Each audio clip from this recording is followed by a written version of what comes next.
Hello, a very good afternoon, everyone, and a warm welcome to this event, which is a webinar. This webinar is being organized by Eco Club and the Department of Geography of Bazir Ram Singh Government College, Dehri. And as we all know that this World Environment Day is being celebrated on 5th of June every year throughout the world. And even this year, this day is being celebrated under the theme Land Restoration, Desertification, and Drought Resilience under the slogan Our Land, Our Future. And our resource person, uh, Mr. Anand Pedharkar, who is the CEO of Sprouts, has also joined us on the behalf of all the participants and all the team. I welcome you, sir, to this session.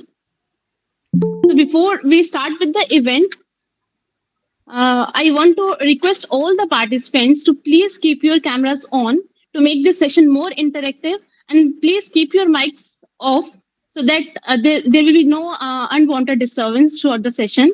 And if you have any query during the session, your queries will be welcome at the end of the session, and you can also chat. You can also put your query in the chat box so that we can take the queries at the end of the sessions. And also that the feedback link for this webinar will be provided in the chat box only at the end of the session. You need to fill that feedback form very carefully because we are going to use that data only for the certificates. So for the formal welcome of our resource person, I would like to hand over the mic to principal sir to introduce our resource person and welcome him formally. Thank you, sir. Thank you Suman ji, welcome Anand. जिन लोगों ने भी हमारा brochure देखा होगा उनमें आनंद की brief profile आप लोगों ने पढ़ ली होगी, लेकिन हमारे हो सकता है कुछ अटेंडीज ऐसे हों जिन्होंने नहीं पढ़ा हो। मैं बहुत ही ब्रीफली आनंद का जो इतना बड़ा काम है उसको हम समराइज नहीं कर सकते हैं 2 सेंटेंसेस में, क्योंकि वो इकोलॉजिस्ट हैं, ऑथर हैं, इकोप्रेनियर हैं, ट्रैवलर हैं और बहुत सारे करिकुलम डेवलपर हैं। बट प्राइमरीली मुझे लगता है उनका जो रोल है वो एजुकेटर का है, क्योंकि अपने हर काम से, चाहे वो किताबें लिख रहे हों या इंटरेक्ट कर रहे हों, उनका काम कहीं ना कहीं एजुकेटर वाला ही रहा है। और इनका जो एक बहुत कॉम्प्रिहेंसिव एक वर्चुअल कॉन्फ्रेंस हुई थी जिसमें मुझे भी 4 सेशंस इनके साथ अटेंड करने का मौका मिला था, and I could see the breadth and depth of his work and his team's work. He is representing Sprouts, which is a team of dedicated professionals working in this area of environment. और आनंद की जो एक खास चीज ये लगती है, there are quite a few people who think, but he is not just a thinker, he does things as well. So he believes in thinking, doing, implementing, planning, conceptualizing, so तो ऐसे लोग जिनका फील्ड का experience भी बहुत rich है, academic experience भी बहुत रिच है, कैपेसिटी बिल्डिंग अवेयरनेस के एक्सपीरियंसेस बहुत रिच है। So I am really thankful to him. I know कि आज आनंद के लिए हर दिन इन्वायरमेंट डे है, लेकिन एक चूंकि हम कॉलेजेस यूनिवर्सिटीज में एक दिन हमने इसीलिए डेडिकेट कर रखा है, तो आनंद का आज दिन बहुत इवेंटफुल रहा है। रोज ही रहता है बट आज कुछ ज्यादा है, जिसको बोलते हैं आज सीजन वाली बात है, तो सीजन में हमारा उनकी एंगेजमेंट ज्यादा है। तो despite all your earlier engagement, you agreed to be a part of it. Thank you very much. We had 178 registrations from across the country, but I'm not sure how many of them would actually be joining. Many of them would be interested in recording of it. Thank you for permitting to record this session. Now I'll hand it over to you, Anand. It's all yours. Thank you, Sachin ji, and thank you to the College and Institute for inviting me to deliver this lecture. I hope I'm audible to all of you all. If you can give me a thumbs up. Yeah. Thank you. मैं हिंदी में बात करूंगा और English में mix करूंगा। Is that okay सबके लिए? ठीक रहेगा? ठीक है, धन्यवाद। तो पहले सबको जागतिक पर्यावरण दिन की शुभेच्छाएं। और जैसे सचिन जी ने बताया कि सिर्फ बात करके कोई हल निकलने वाला नहीं, या कोई हमको पर्यावरण बचाने का कोई मौका नहीं मिलेगा, हमको उसके लिए काम भी करना उतना ही जरूरी है। तो आज सुबह हम लोग मैं और मेरी टीम मुंबई में जो बाइखला जू है वहाँ गए थे। आर्किटेक्चर कॉलेज के स्टूडेंट्स के साथ, और वहाँ पे हमने जू का पूरा मुआयना किया और वहाँ पे कैसे आर्किटेक्चरल और डिज़ाइन थिंकिंग से क्या क्या चेंजेस, ऑलरेडी जू बहुत ही मॉडर्नाइज हो गया है तो इसमें और क्या क्या चीज़ें इन्वॉल्व की जा सकती है वो देखी, और हमने कुछ पेड़ भी आज पौधे लगा के वहाँ पे आए हैं। तो आज हमारा शुरुआत तो अच्छी और इवेंटफुल रही है। थोड़ी बूंदाबांदी भी हुई मुंबई में, तो बरसात ने भी आज साथ देने का इरादा रखा है ऐसे लग रहा है। मैं प्रेजेंट करूंगा मेरे पीपीटी को, और जैसे मैम ने बताया, सुमन जी ने बताया कि आपको अगर कोई प्रश्न है तो कृपया वो चैट बॉक्स में आप डाल दीजिए।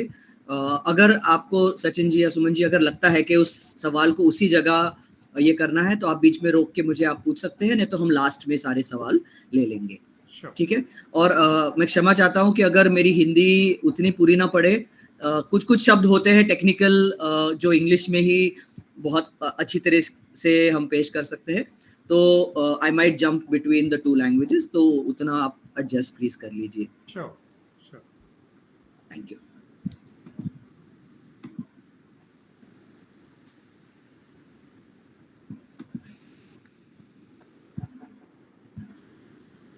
तो पहले तो आज का जो विषय है मैंने पर्यावरण का ही लिया है, पर इसमें चूंकि ये कॉलेज के साथ है तो स्टूडेंट्स का और यूथ का क्या रोल रहेगा, इस पे मैं ज्यादा जोर दूंगा। आपको क्लियर दिख रहा है ना पीपीटी के? I need to share, like full screen दिख रहा है के? ठीक है, हाँ, ओके। हाँ, तो यहाँ पे आप देख रहे हैं कि हम अलग अलग गटों के साथ यहाँ पे काम कर रहे हैं। स्कूल के बच्चों के साथ काम करते हैं जहाँ पे अर्बन गार्डनिंग है। हम यंगस्टर्स के साथ फिजिकल एक्टिविटीज जैसे साइकिलिंग हो वो करते हैं, या लेक्चर सीरीज के थ्रू उनको टेक्निकल ट्रेनिंग भी देते हैं। उसी तरह से फॉरेस्ट ऑफिसर्स, फॉरेस्ट गार्ड्स है राइट साइड पे आपको दिख रहे हैं, जिनके साथ उनको जंगल बचाने के लिए, जीव जंतुओं का बचाव करने के लिए कैसे आग से बाकी सारे पोचिंग वगैरह चीजें हैं उसे कैसे बचाव करना चाहिए, तो उसका हम उनको ट्रेनिंग देते हैं। तो यूथ का बहुत बड़ा रोल है, पर वो देखने से पहले हम कोशिश करेंगे कि क्या है पर्यावरण की समस्याएं, तो वो थोड़ा समझे। तो पहले तो इंडियन सिनेरियो देख ले कि जो भारत की जनसंख्या है वो पिछले 30 साल में डबल हो चुकी है, पर हमारी जो जमीन की एरिया है वो तो लिमिटेड है, वो बढ़ नहीं रही है, और हमारे पास जितना जंगल है वो कम होते जा रहा है। उपजाऊ जो जमीन है वो सिर्फ 42% है, और जो फैलो लैंड मतलब जहाँ पे कोई चीजें उगाई नहीं जा रही है वो बढ़ती, अभी 7.6% पे है, वो बढ़ती जा रही है। अब कहते हैं कि 8% से ज्यादा फैलो लैंड पड़ी हुई है, और जानवरों के लिए, मवेशियों के लिए चरवाने के लिए जो पैस्चर लैंड्स है वो सिर्फ 3.9% है।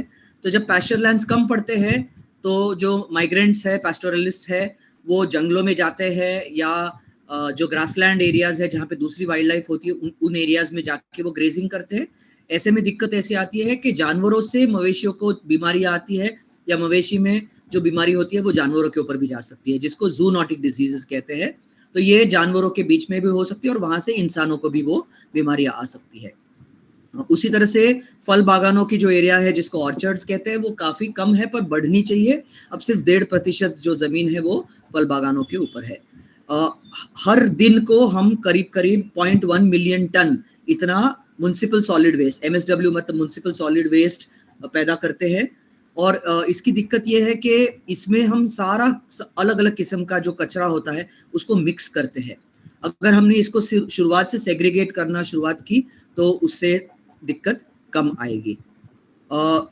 कचरा का जो कहते हैं कि हैंडल करना, उसका डिस्पोजल है, उसको हमको 1500 रुपए पर टन इतना खर्चा करना पड़ रहा है। और अब कई जगह पे देख रहे हैं, जैसे बंबई शहर है जहाँ पे हमारे लैंडफिल्स भर गए हैं, और वो हमको कचरा जो है वो 30 किलोमीटर 40 किलोमीटर दूर लेके जाना पड़ रहा है। तो वहाँ डीजल की कॉस्ट और ट्रांसपोर्टेशन की कॉस्ट बढ़ने की वजह से ये पर टन की कॉस्ट अब कई जगह पे 2000, 2200, 2400 रुपए तक भी पहुंच गई है। और जो जमीन होती है, अच्छी खासी खेत होते हैं या तालाब होते हैं, नदियां होती है, तो वहां पे लैंडफिल्स बनते हैं, तो वो अच्छी जमीन भी हम डिस्ट्रॉय कर रहे हैं इस प्रोसेस में।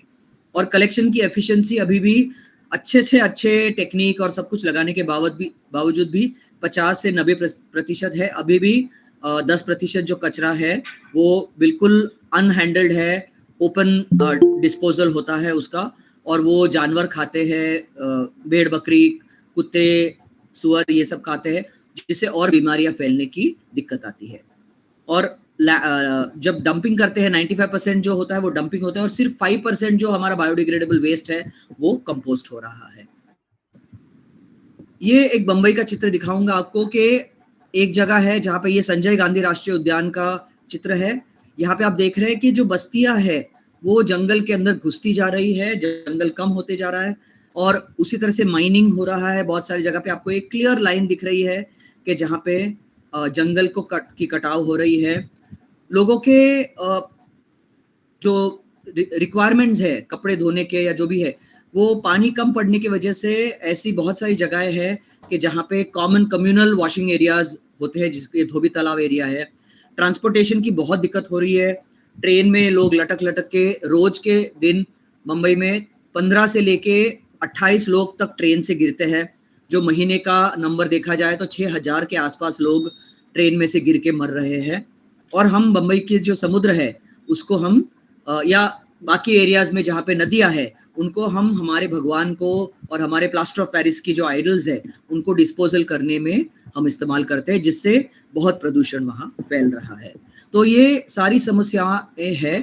पर जब हम क्लाइमेट की जब इमरजेंसी आती है तो सबसे ज़्यादा जो इम्पैक्ट होते हैं वो गरीब कम्युनिटीज़ होती है, किसान होते हैं, जो बस्तियों में रहने वाले लोग होते हैं, जो ऐसे लोग हैं कि जिनकी निर्भरता ज़मीन पे है, मतलब जो मछली मार लोग हैं या किसान है, इनकी बहुत ही बुरी हालत होती है। आप कोविड के टाइम पे भी देखेंगे तो रिक्शा ड्राइवर्स है, टैक्सी ड्राइवर्स है, इनको कोई भी रोजगार मिल नहीं रहा था। उनके पास कोई ना प्रोविडेंट फंड है ना कोई सेविंग्स है, तो उनको फिर रहने खाने की बहुत दिक्कत हो रही थी।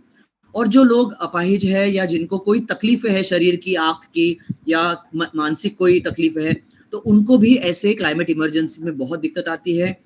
ट्रांसजेंडर्स है या सेक्स वर्कर्स है जो काफ़ी मतलब भीख मांग के या ऐसे इलीगल जिसको हम कहते हैं कि काम करने पड़ते हैं, तो इनको भी कोई बैकअप नहीं रहता, गवर्नमेंट या कोई एजेंसी उनको ढूंढने नहीं जाती। उसी तरह से रास्ते पे रहने वाले जो लोग हैं, जो बेघर हुए लोग हैं, जो शहर में नौकरियां ढूंढने के लिए आए हैं, तो वो भी काफ़ी इससे प्रभावित हो जाते हैं। और महाराष्ट्र में बहुत ही बुरी परिस्थिति है कि जब सूखा पड़ता है तो फार्मर्स जो है सुसाइड्स काफ़ी कमिट करते हैं। पूरी की पूरी फैमिलीज क्या कहते हैं कि सुसाइड कमिट करके ख़त्म हो जाती है। तो ये क्लाइमेट के रिलेटेड बहुत ही बड़ी समस्याएं हैं, और ये एक सामाजिक समस्या है, निजी भी है पर ज़्यादा करके ये सामाजिक समस्या है। फिलहाल में जो हमने देखी अलग अलग पूरे भारत भर में जो क्लाइमेट से रिलेटेड इमरजेंसीज हमने जो देखी, जैसे नदी मतलब गंगा नदी है, या आपने मनाली में भी देखा होगा या सिक्किम में देखा होगा, लैंड बहुत ज़्यादा बारिश होने की वजह से फ्लड्स आ रहे हैं, और नदियों के आसपास बनाए हुए जो होटल्स है, घर है, रास्ते हैं, ये सारे गिर के नदियों के अंदर बहुत ज़्यादा क्या कहते हैं प्रॉपर्टी का डैमेज और जिंदगी लोगों की जाने भी गई है उसमें। और यहाँ पे देख रहे हैं कि मंदिर जो है वो पूरा पानी के नीचे जा चुका है, तो भगवान को भी काफ़ी इसमें तकलीफें झेलनी पड़ रही है।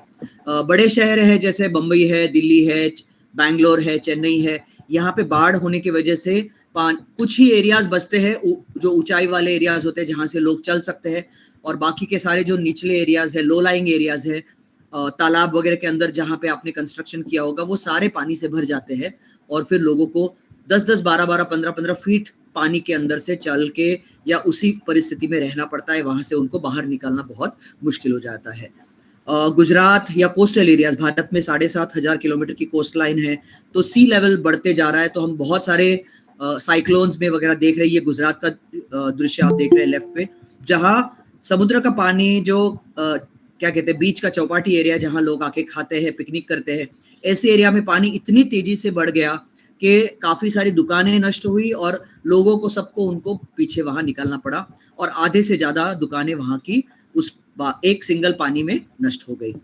अब उत्तराखंड, हिमाचल और बहुत सारे पहाड़ के इलाकों में, महाराष्ट्र के भी पहाड़ के इलाकों में हम देखते हैं कि गर्मियों के मौसम में पूरे पहाड़ जलते होते हैं, लोग जाके वहाँ पे आग लगाते हैं। महाराष्ट्र में तो वहाँ पे घास उगाने के लिए लोग ज़्यादा करके आग लगाते हैं, पर दूसरे इलाकों में जैसे उत्तराखंड वगैरह है, वहां पे आग लगाते हैं, क्योंकि लकड़ी जब गिर जाती है तो जमीन को हड़प जमा ये करने, मतलब कैप्चर करने के लिए वो काफी कहते हैं जो लैंड माफिया है वो एक तरीके से जमीन को कैप्चर कर रही है, और उत्तराखंड में ये बहुत ज्यादा हमको तकलीफ देखते हुए दिखाई पड़ रही है। जहां पाइन फॉरेस्ट होता है, ऑलरेडी पाइन के पत्तों के अंदर पाइन का ऑयल होता है, तो थोड़ी भी आग कहीं लगा दी तो वो ऊपर ऊपर से तो फैलती है, पर जो पाइन के पत्ते हैं वो अंदर जैसे चले जाते हैं तो जमीन के अंदर भी आग लगती है, और कई बार 3 फुट 4 फुट जमीन के अंदर भी आपको आग दिखाई देती है। तो ये हुई रिसेंट क्लाइमेटिक इमरजेंसीज। इसमें से आने वाली जो समस्याएं हैं कि पानी की समस्या हो जाती है, बस्तियों में रहने वाले लोगों को पानी खरीदना पड़ता है, 50 रुपया 10 लीटर पानी ऐसे उनको खरीदना पड़ता है।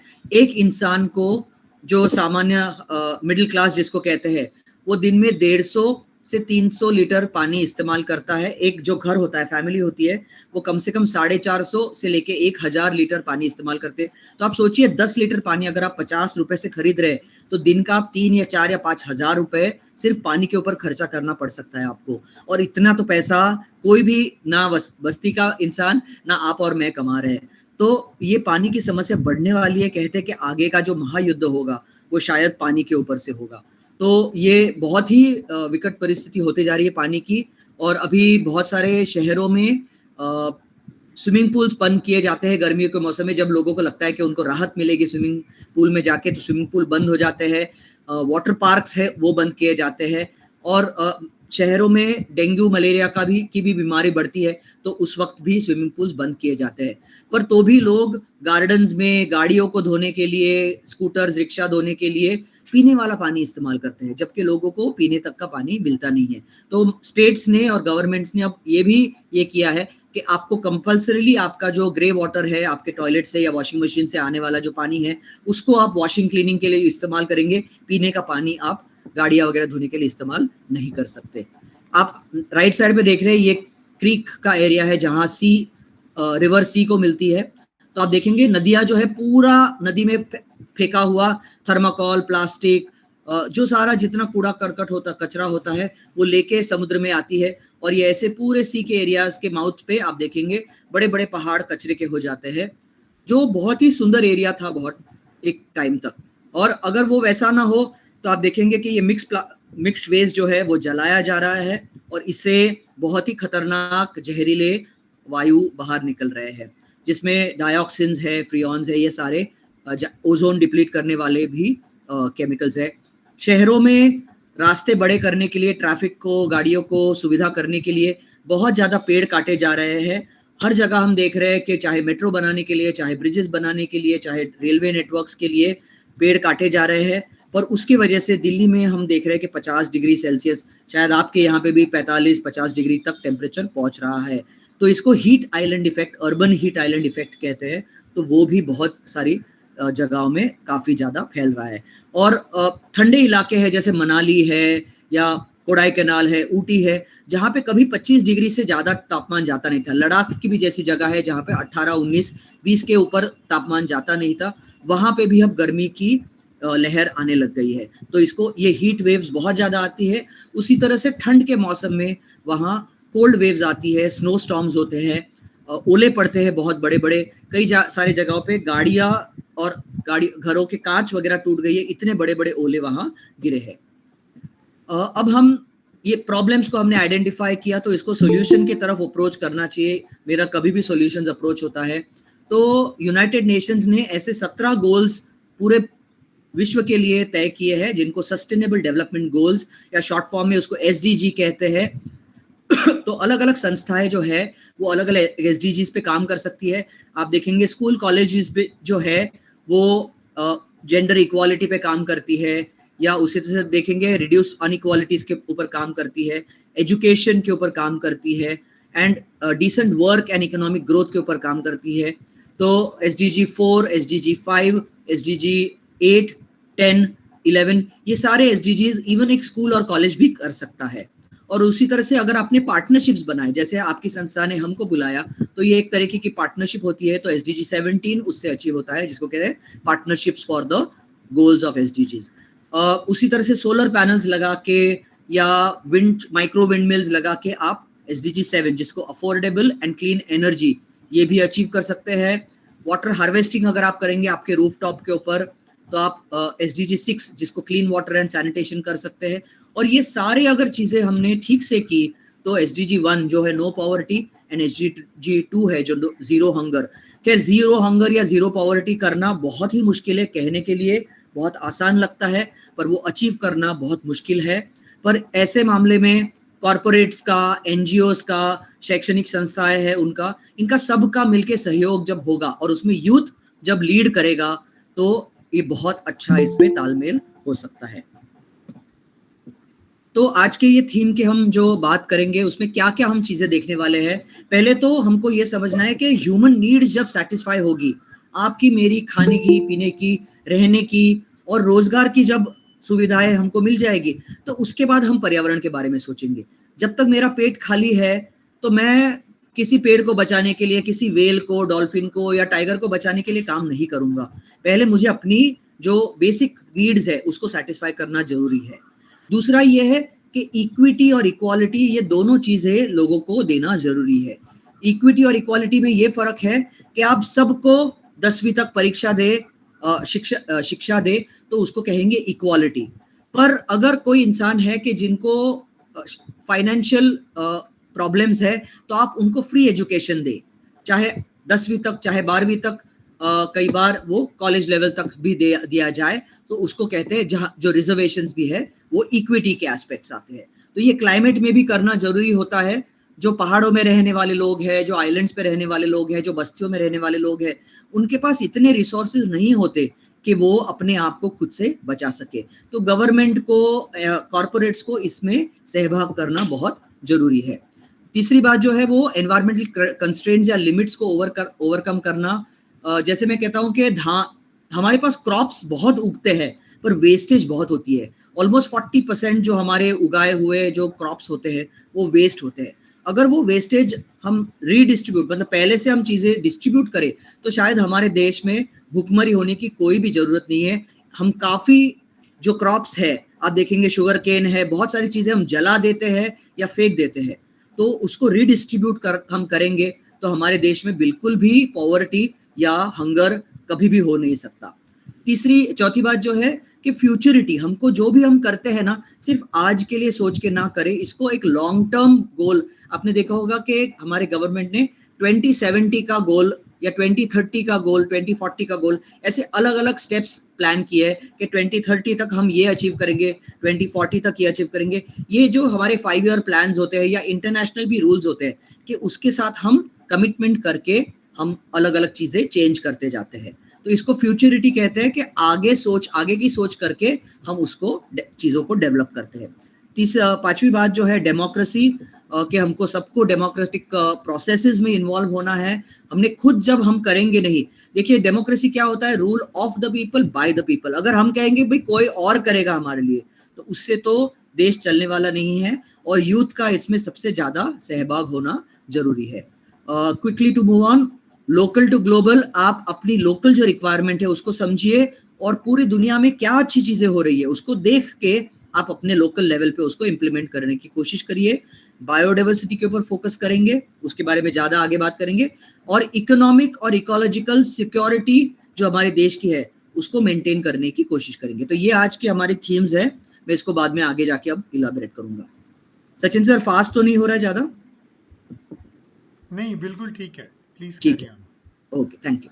सो सस्टेनेबिलिटी क्या चीज होती है? सस्टेनेबिलिटी एक कोई स्टैंड स्टिल नहीं है कि हमने 2025 में या 2027 में हमने सस्टेनेबिलिटी अचीव कर लिया तो हम जिंदगी भर इंडिया सस्टेनेबल रहेगा। नहीं, हमको कॉन्स्टेंटली नए अप्रोचेस लेते रहने पड़ेंगे, कॉन्स्टेंट चेंज करते रहना पड़ेगा क्योंकि हमारी पॉपुलेशन कभी बढ़ेगी कभी घट जाएगी। तो ये जो चेंजेस होती है उसके साथ ये डायनामिक है, तो हमको सस्टेनेबिलिटी के साथ भी चीजें चेंज करनी पड़ेगी। जैसे आप पहले देखेंगे कि पेट्रोल और डीजल की व्हीकल्स थी, उसको चेंज करके हमने सीएनजी पे आ गए। अब सीएनजी से हम बैटरी ऑपरेटेड चीजों पे जा रहे हैं। फिलहाल हमारी जो बिजली है वो कोयले से बन रही है। अब हम शिफ्ट कर रहे हैं धीरे धीरे टुवर्ड्स सस्टेनेबल, जिसको रिन्यूएबल एनर्जी कहते हैं। सोलर है, विंड है, हाइडल पावर है, टाइडल पावर है। तो ऐसे हमको अलग अलग नए नए अप्रोचेस लेते आने पड़ेंगे। हाइड्रोकार्बन एनर्जी भी आ रही है और ग्रीन कार्बन भी यूज करते जा रहे हैं। तो ऐसे नए नए अप्रोचेस हमको सोचने पड़ेंगे। दूसरी बात यह है कि जो लोगों की एटीट्यूड है और बिहेवियर, इसको चेंज करना पड़ेगा, पर उसके लिए रिसर्च करना जरूरी है कि हम क्या करते हैं। हमको खुद को ऑब्जर्व करना पड़ेगा, मैं ऐसे क्या चीज करता हूँ मेरे जाती जिंदगी में कि मैं कचरा, कुछ चीजें, चॉकलेट खा ली मैंने, रैपर फेंक दिया, या मैं पंखा या लाइट चालू करके रखता हूँ, या मैं दिन में 3 बार नहाता हूँ, या मुझे मैं जब बैठता हूँ तो गाड़ी में एसी चला के रूम में चल रहा है और उसको छोड़ के वैसे ही चले जाता हूँ। क्या ऐसी हमारी आदतें हैं? आधा खाना, कई सारे लोग हम पार्टीज में, पब्स में या होटल्स में वगैरह जाते हैं, शादियों में जाते हैं, हम देखते हैं कि खाना बहुत वेस्ट करते हैं। वो उगाने के लिए किसान को 3 महीने 4 महीने बहुत कड़ी मेहनत करनी पड़ती है और हम उस खाने को फेंक देते हैं, ना कि उसी को हम किसी जानवर को, कुत्ते को, बिल्ली को, चिड़िया को, चींटियों को, किसी को भी खिला दे या उसको कंपोस्ट कर दे, तो उससे दूसरे जानवरों के भी पेट भर सकते हैं। तो ये बिहेवियरल चेंज लाना बहुत जरूरी है और वो चेंज इंडिविजुअल लेवल से आना चाहिए। पहले इंडिविजुअल से, फिर आपके फैमिली से, फिर बाद में कम्युनिटी एंड वर्ल्ड के ऊपर। नेक्स्ट थिंग इज दैट अपने हेल्प करना है लोगों को नए एडाप्टेशंस और चेंजेस लाने के लिए। देखिए शहर के लोग जो होते हैं ना, अभी देखेंगे आप, नए नए ऐप्स आ रहे हैं, हर एक जन उस ऐप्स के साथ अपडेटेड नहीं रह सकता, और कई बार ये ऐप्स बहुत सुविधा भी देती है, तो उसकी जो जानकारी है, चाहे सीनियर सिटीजन लोग हो या गांव के लोग हो या छोटे बच्चे हो, टीचर्स हो या फार्मर्स हो, आप इसके बारे में उनको हेल्प कर सकते हैं अडॉप्ट करने के लिए। एंड फाइनली अनसस्टेनेबल जो लोकल प्रोडक्शन एंड कंजम्पशन है, इसमें हमको लोगों को पूरा बिहेवियरल चेंज लाना पड़ेगा, जिसमें एनजीओज का काफी सहभाग रहेगा, और यंग लोग इसको अगर चेंज करेंगे तो एक बार वो अपनी जिंदगी में चेंज करते हैं ना, तो फिर वो आगे बढ़ने के बाद जब उनके खुद के बच्चे होंगे तो उस बात को वो अनसस्टेनेबल प्रैक्टिसेस फॉलो नहीं करेंगे। कुछ चीजें हैं जिसको शायद अब टाइम आ गया है कि हम इनको स्टॉप करना पड़ेगा या बैन करना पड़ेगा। वैसे मैं जनरली बैन के कंसेप्ट को अग्री नहीं करता हूं, पर कोई चीजें हैं जो बहुत ही उसकी हद से ज्यादा जा चुके हैं, जैसे डीडीटी, ये केमिकल था मच्छरों को मारने के लिए, पर वो अब इतना ज्यादा जहरीला हो गया है कि वो दूसरे जानवरों को भी, जैसे बॉल्ड ईगल है या दूसरे बर्ड्स है, उनको इंजर कर रहा है, तो उसको बंद करना जरूरी है। प्लास्टिक बैग्स देख रहे हैं कि अभी हमारे पास 50 साल से ज्यादा की प्लास्टिक बैग्स अभी है, उसी को हम हैंडल नहीं कर पा रहे। ओशन में एक बहुत बड़ा पैच बना है जिसको 8th कॉन्टिनेंट बोलते हैं, वो गार्बेज का पैच है। तो वो प्लास्टिक बैग्स, उसे प्लास्टिक बैग्स और मग्स और डब्बे और बहुत सारी चीजें जो हमारे टूथपेस्ट के वगैरह चीजें, कवर्स है, तो ये सारे कोल्ड ड्रिंक बॉटल्स वगैरह, उसमें पानी की बोतलें उसमें गई है। तो हमको प्लास्टिक, सिंगल यूज प्लास्टिक को कंप्लीटली शायद बैन करना अब जरूरी है। पहले वाला ही प्लास्टिक हमने रिसाइकल करना है, because plastic recycling hardly 35 to 40% हो रहा है। उसी तरह से फॉसिल फ्यूल की प्राइवेट कार्स, पब्लिक ट्रांसपोर्टेशन के ऊपर ज्यादा जोर देके वो भी सोलर पावर्ड या हाइड्रो इलेक्ट्रिक और हाइडल पावर, ऐसे अलग रिन्यूएबल सोर्सेज करके, बट फॉसिल फ्यूल्स जो है, पेट्रोल, डीजल और सीएनजी वाली गाड़ियां हम, और वो भी प्राइवेट कार्स को कंप्लीटली डिसइंसेंटिवाइज करना है हमको। फिर वाटर पार्क्स जो है वो बहुत ज्यादा पानी इस्तेमाल करते हैं और पानी की, मैंने कहा, बहुत समस्या हो रही है, तो हम नेचुरल स्ट्रीम्स, वाटरफॉल्स है, इसको कर सकते हैं। या बरसात के मौसम में आप चाहे तो रेन डांस करना है तो कर लीजिए, पर गर्मी के मौसम में जब पानी की बहुत ही मुश्किल होती है, तो वाटर पार्क्स जैसे चीजों को हमने सपोर्ट करना नहीं चाहिए।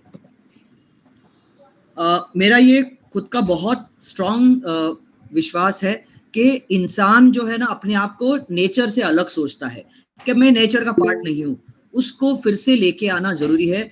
Human should become a part of biodiversity.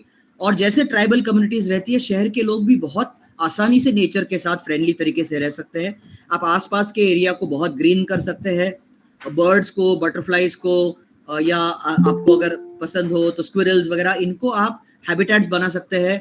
आपको अगर कम डर लगता हो तो आप हनी बीज के लिए भी बॉक्सेस सेटअप कर सकते हैं, और उससे ज्यादा आप अगर एडवेंचरस और ये है तो आप सांप का रेस्क्यू, बंदरों का रेस्क्यू, या ऐसे कोई जो बैट्स वगैरह जानवर आते हैं उसके रेस्क्यू में भी आप इन्वॉल्व हो सकते हैं। तो हम ये सभी गटों के साथ काम करते हैं। हम थिएटर, म्यूजिक, आर्ट, पोएट्री, ये सब अलग अलग हम जो मीडिया है उसको इस्तेमाल कर सकते हैं। तो आप में से अगर कोई कवि है, आप में से जैसे सचिन जी मुझे पता है कवि है, उन्होंने बहुत अच्छी कविता बताई थी हमारे कॉन्फ्रेंस में, तो उसी तरह से आप अगर कोई ड्राइंग करता है, आप अगर कोई अच्छे गाने गाते हैं या म्यूजिक डायरेक्शन में है, फिल्म्स बनाते हैं, तो आप भी कंजर्वेशन में इन्वॉल्व हो सकते हैं बायोडाइवर्सिटी के मैसेजेस देने के लिए। शहर कोई भी ह्यूमन सर्वाइवल के लिए अलग अलग जानवर अलग अलग रोल प्ले करते हैं।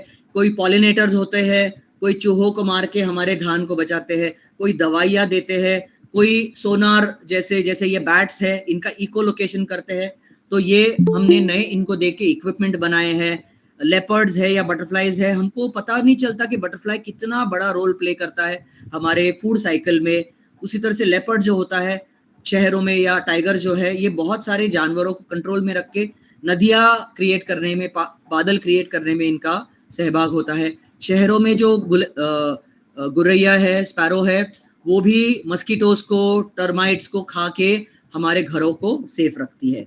तो ऐसे बहुत सारे जीव जंतु है जिसका हमें उनके रोल का, उनके कंट्रीब्यूशन का हमको एहसास तक नहीं होता और हम उनको डर के मारे उनको निकाल देते हैं। तो जैसे जैसे हम उनको स्टडी करने लग जाएंगे तो हमको ये समझ में आएगा कि वो हमारे एक कुटुंब का हिस्सा है। एक संस्कृत फ्रेज है वसुदैव कुटुंबकम, मतलब पूरी जो सृष्टि है वो मेरा घर है, मेरी फैमिली है।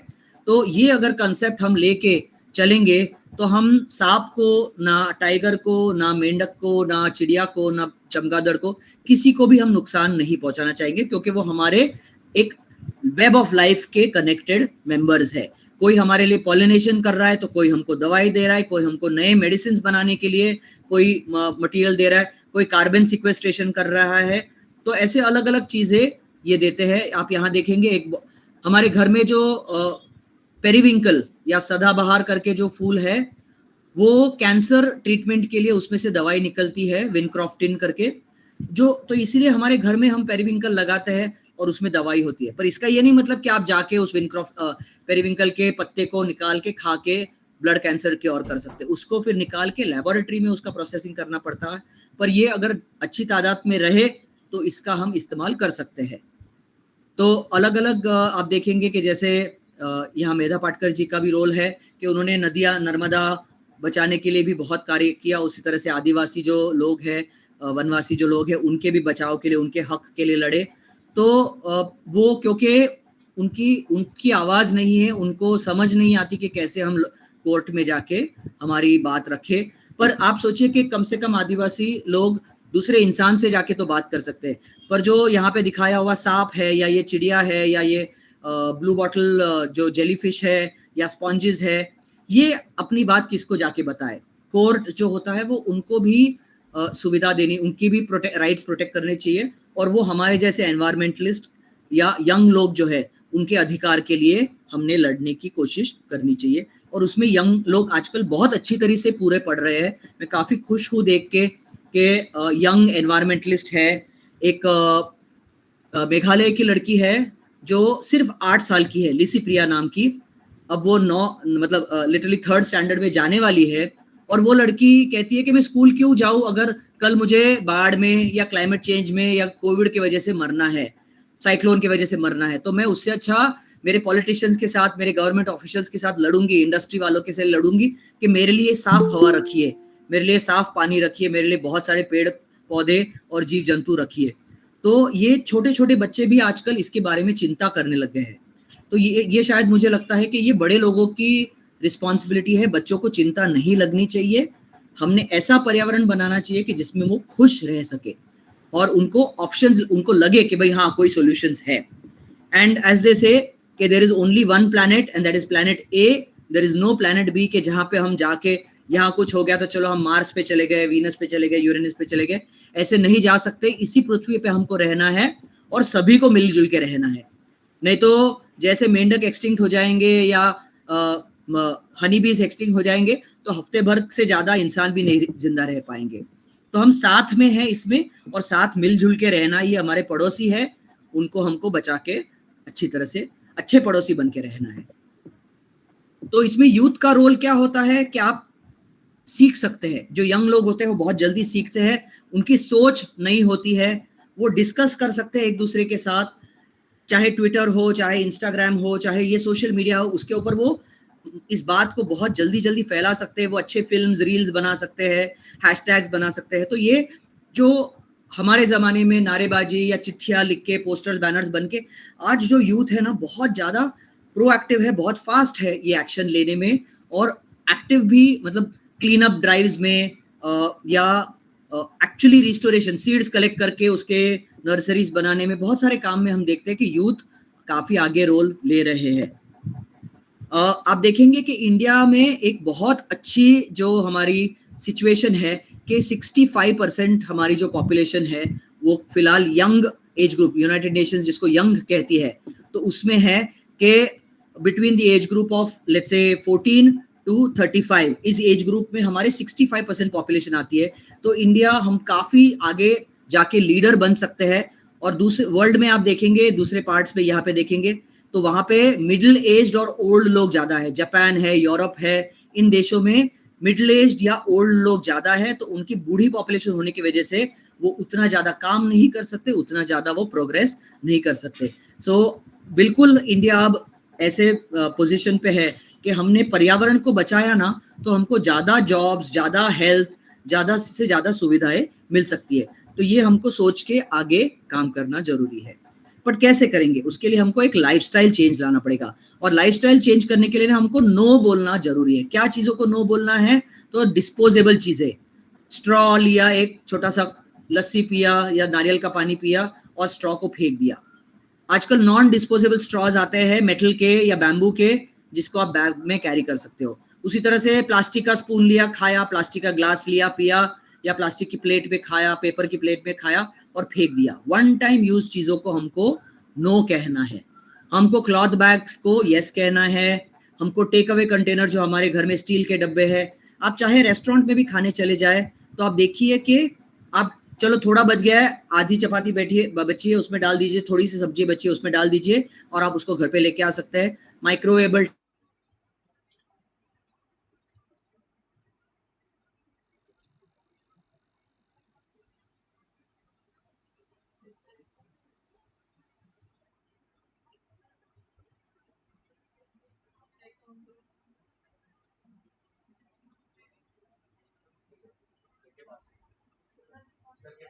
उनकी तरफ से। तो आपकी कॉफी वगैरह भी जो है ना, कि आजकल फोल्डिंग मग्स भी आते हैं, आप उस मग्स को लेके आप आपके बैग में उस फोल्डिंग मग को रख सकते हैं। तो कॉफी देने वाले को कह सकते हैं या टी या कॉफी मेरे मग में दीजिए। सो bring your own cup. And sanitary pad जो है, 99% ऑफ सैनिटरी पैड जो है वो प्लास्टिक के बने हुए, नॉन बायोडिग्रेडेबल है। तो आजकल रीयूजेबल, वॉशेबल सैनिटरी पैड्स भी मिलते हैं। उसी तरह से ये मेंस्ट्रुअल कप्स मिलते हैं जो बहुत ज्यादा इको फ्रेंडली होते हैं। सो पेपर के मटेरियल्स यूज करिए, ग्लास के मटेरियल्स यूज करिए, और हाई क्वालिटी प्लास्टिक जो रीयूजेबल होगा उसको यूज करिए, या मेटल के भी आप चीजें यूज कर सकते हैं। सो कुछ चीजों को नो कहिए। आजकल टूथब्रशेस भी बैम्बू के आने लग गए हैं। बट ये करते हुए आपको लीडरशिप रोल लेना जरूरी है। आपको ये विश्वास रखना है कि मैं कुछ कर सकता हूँ, मैं अकेले भी कुछ कर सकता हूँ। आप देखेंगे ये छोटी बच्ची है, इसके हाथ पे एक बटरफ्लाई आके बैठा, इतनी उसको खुशी आ गई कि वो लड़की, उसको मैंने बोला देखो तुम्हारे हाथ पे बटरफ्लाई आके बैठा ना, तो उसने सिलेक्ट किया है तुमको नेचर के फ्रेंड करके। उस लड़की को ये फिफ्थ स्टैंडर्ड में थी, उसको इतना विश्वास हुआ कि उसने आगे जाके LLB किया और उसके बाद मास्टर्स इन लॉ किया। अब वो एनवायरमेंटल लॉयर है। पर कुछ लोग अकेले काम कर सकते हैं, पर मेरे जैसे जो लोग हैं, मैं बिलीव करता हूं कि आप एक टीम बनाइए, आप दूसरे लोगों को अपने साथ लीजिए, फिर आपका काम और आसान रहेगा और तेजी से आगे जाएगा। आप क्लीन अप करिए। अगर नदियां है, तालाब है, पहाड़ है, आप कहीं पे ट्रैकिंग जाते हैं आसपास में, जैसे आप देखेंगे हिमाचल में कहीं पे भी जाएंगे, पहाड़ में, कश्मीर में, तो बहुत सारे लोग कचरा फेंक के जाते हैं वहां पे। एक छोटी सी बैग कैरी करिए, गनी बैग, जिसमें नीचे आते हुए, आप चढ़ के जाते हुए तो सामान ज्यादा नहीं उठाइए, पर नीचे आते हुए आप सारा जो कूड़ा करकट है उसको आप निकाल के एक फॉर्सेप या कोई टोंग्स वगैरह कैरी करिए, या हाथ में ग्लव्स कैरी करिए और उसको उठा उठा के लेके आइए। हर इंसान अगर पूरे ट्रैक के एंड में एक 5 किलो भी कचरा लेके आए तो 100 लोग जो होते हैं वो 500 किलो कचरा लेके आ जाएंगे।